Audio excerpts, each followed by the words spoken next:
Bugün Peyğəmbərimizin sevimli nəvəsi İmam Əli əleyhissalamın və Peyğəmbərin sevimli qızı xanım Fatimə-i Zəhra salamullah əleyhanın oğlu, müsəlmanların 3-cü imamı İmam Hüseyn əleyhissalamın mübarək mövlud günüdür.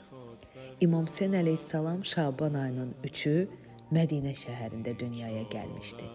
Peyğəmbərimiz onu çox sevər və buyurardı: Hüseyn məndəndir, mən də Hüseynnənəm. İmam Hüseyn əleyhissalam haqq, ədalət və azadlığın əbədi simvoludur.